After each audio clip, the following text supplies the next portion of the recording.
Ayan mga idol, papakita ko po sa inyo yung diskarte ko sa pagluluto ng sariwang gulay na laing. Yung pong nabilad lang na isang araw. Ayan, yan po ay binalatan ko. At yan po ay kasama po yung dahon. Ang ginagawa ko kasama yung dahon dyan.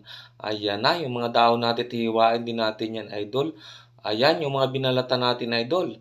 Mga binalatan natin ay mamaya-maya ay hihiwain na.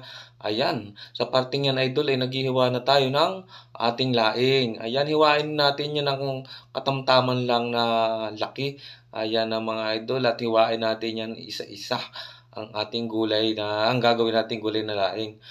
Ayan, at yung pinakudkod naman nating 10 buong nyug idol, ayan, hindi natin tinubigan yan sa pagpipiga sa unang piga, hindi natin tinubigan yan.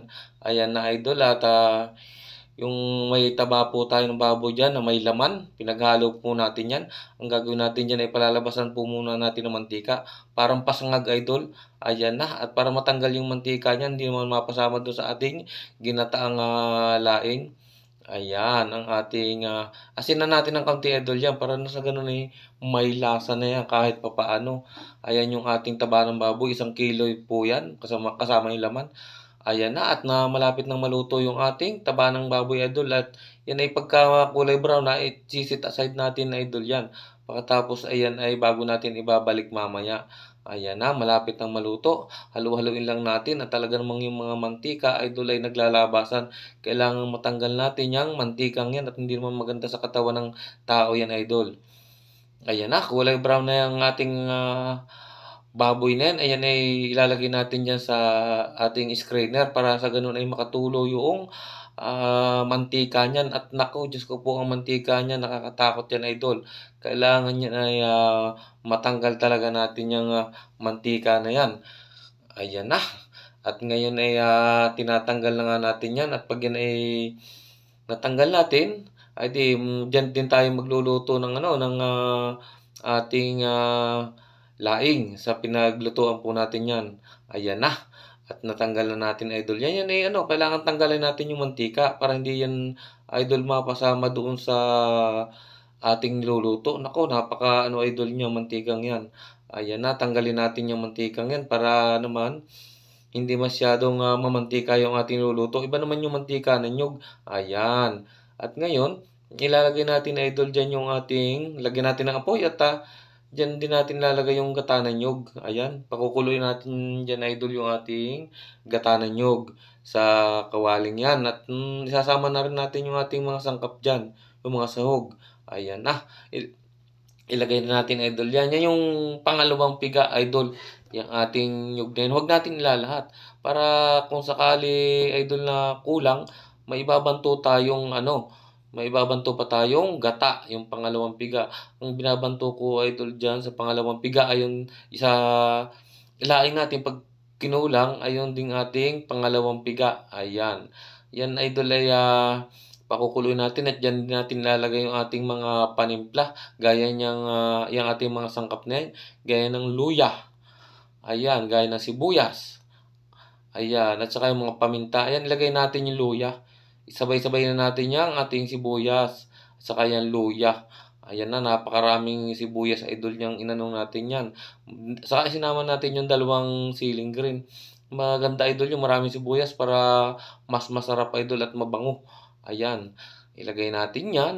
At yan ay sa ilang sandali idol ay ilalagay na rin natin yung dyan. Maglalagay din tayo ng ground black pepper idol dyan. Ayan, ilalagay natin yan dyan. Halu-haluin lang natin idol yan. Parang yung ating luto na tagilid yata. Kailangan ayusin natin yan. Parang sa alay yata sa alay niyan. Ayan na, medyo hinalo-halo natin at ngayon na ilalagay na natin idol dyan yung ating ground black pepper na isang katutak din. Kasi iba naman yung lasa ng idol, ng siling pula at saka yung ating ground black pepper. Ayan na, nailagay na natin at yan ay halu-haluin natin idol dyan para yun ay medyo matunaw dyan at isabay na rin natin yung siling pula. Ayan, iba naman ang anghang ng siling pula at saka yung yung ating paminta. Ayan na, haluin natin yan para mag-mix naman yung panimpla. Okay, ayan, talagang halong-halo na idol yan. At diyan ay maglalagay tayo idol mamaya ng ano, ng yung ating binili sa grocery na ano na, sasama na rin natin diyan yung ating, ano bang tawag dito?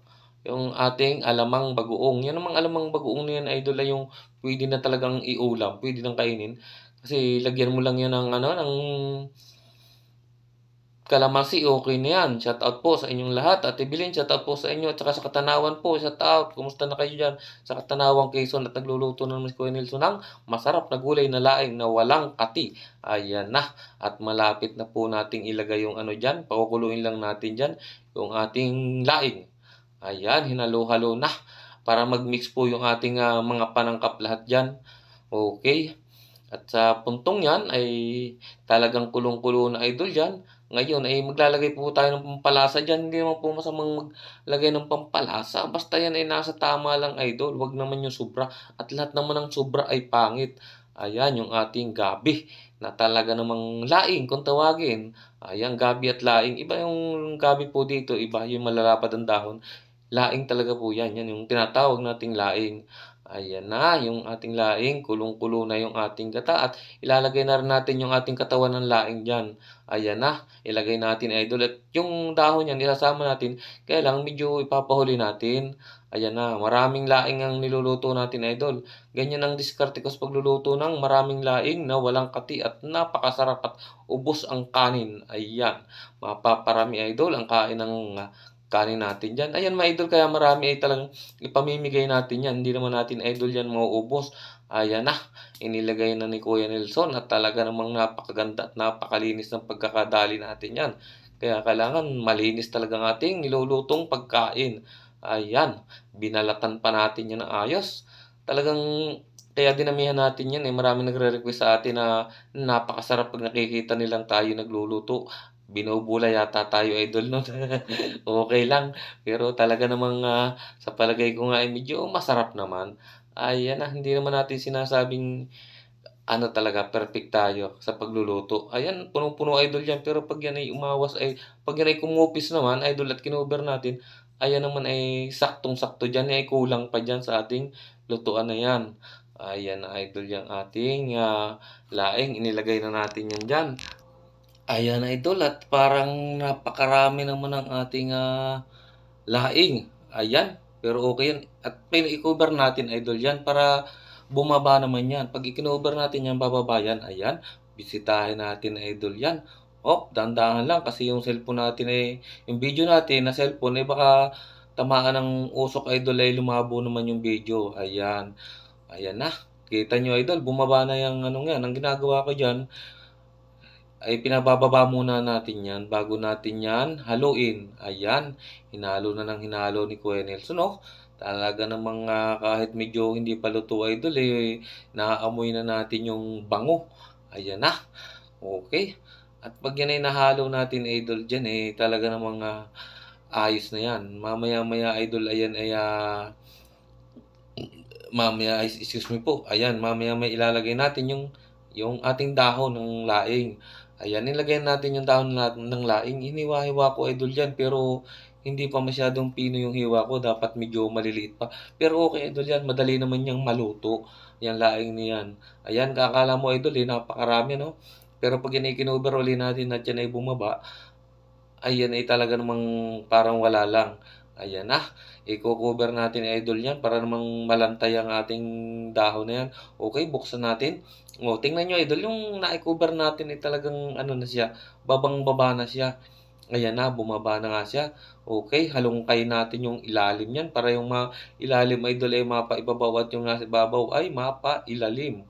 Ayan na, hinalo na ni Kuya Nelson. Yan po yung, diskarte ni Kuya Nelson sa pagluluto ng laing na walang kati. Nakakatawa nga po, kasi sinasabi nung iba, ba't daw makati? 'Pag sila'y nagluluto, kasi po 'pag yan ay makati pa, yang laing na yan, ayan ay hindi pa masyadong luto. Kailangan sa laing ay lutong-luto yan idol. Ayan, para wala talagang maramdaman tayong kati, kailangan ay lutong-luto ang ating laing. Ayan na, at ikinover natin uli idol yan at yan ay bibisita-bisitahin lang natin para sa gano'n, mabisita natin kung anong kalagayan ng ating niluluto. Talaga namang gano'n pagluluto idol, may bisitahan. Ayan na idol, kita niyo idol, talagang Sa tingin ko idol, maganda ang, kalalabasan ng ating niluluto, ayan na. Tamang-tama lang idol yung pala yung ating ano, yung ating inilagay na pangalawang piga. Ayan oh, talagang hindi yan po yung ano, yung magbabanto pa tayo ng tubig. At kung sakaling kulangin idol yan, meron pa naman tayong pangalawang gata diyan. Ayan, ang kagandahan idol ng ginagawa ko, ang ibinabanto ko rin diyan ay yung pangalawang piga, ayan, at naglagay tayo ng vinegar diyan. At yung vinegar na yan, panlaban din yan sa ating sabi lang ay pagkapanis kung sakaling hindi mauubos idol. Ayan, at sigurado namang yan mamaya idol, kahit sabihing marami natin yan ay gaya ng sinasabi ko, ubos din yan kasi nga po ay napakarami nating bibigyan. At kasi yung ating po mga followers diyan, yung ating mga taga-like diyan, mga taga-heart at taga-comment ay gustong makatikim ng ating gulay na laing. Ayan na, at naglagay tayo idol diyan ng kaunting asin. Kung naglalagay ako ng asin diyan idol ay alalay lang kasi hindi baling sa unang timpla natin ay matabang, wag lang yung mapaalat agad, at ilalagay natin idol diyan yung ating sinangag na taba, yung sinangag natin taba na pinalabasan natin ng mantika. Taba at laman idol yan, pinaghalo ko yan. Yung parting liig ng baboy, ayan. At yan mamaya-maya idol ay i-cover uli natin yan. At halu-haluin natin idol yan. Ayan na. Maglalagay tayo idol yan ng ano, ng mga rekado pa mamaya kung anong kulang natin bago tayo bago natin maglagay ng kakang yan ay lalasahan din natin idol Ayan, talagang kailangan yan ay hinahalo para yan ay ano, yung nasa ibabaw ay mapailalim para pag nagbigay naman po tayo ng ulam, pare-parehas pong may sahog, walang lamangan. At nagdagdag tayo diyan ng idol ng sili. Yung siling green, ayan, yung siling pang sinigang bukod pa dun sa sili nating maanghang. Ayan naman yan, katamtaman laang naman idol ang anghang niyan. Hindi naman talaga yung parang ayaw nating ipakain. Ayan, yung ating diskarte sa pagluluto ng gulay na laing na maramihan. Gano'n ang ginagawa natin. Ayan, marami naman tayong alam na luto ng laing idol na sa iba-ibang pamamaraan. Ayan yung ating mga pork, pinapakita ni Kuya Nelson. Ayan na, talaga namang napakabango at parang pwede nang iulam. Ayan, ngayon ay talagang napakaganda na ng kulay niyan. Ay mamaya may maglalagay tayo ng kakanggata. Ayan, pwede na nating ilagay ang kakanggata natin yan. Yan yung pampalapot, yan yung unang piga, hindi po tayo nagtubig dyan. Okay, at napakaganda na idol At sa ilang sandali idol ay hihintayin nating magmantika yan idol. At kung nagustuhan nyo po yung aking video na pagluluto ay paki-like naman at paki-follow naman si Kuya Nelson. Okay, at malapit na pong maluto yung ating gulay na laing yan. At talagang muli po ay nagpapasalamat si Kuya Nelson sa inyong panonood mga idol. Ayan na, at malapit na pong magmantika. Sa ilang sandali po hihintay lang natin magmantika yan para po ay matanggalan natin ang apoy at maipamigay na natin idol yan. Maihatid na natin sa kanyang bahay. Ayan, medyo yun po ang ating kasayahan lang Ayan yung ating pamimigay. Kung anong meron po tayo kahit maliit na bagay. Okay,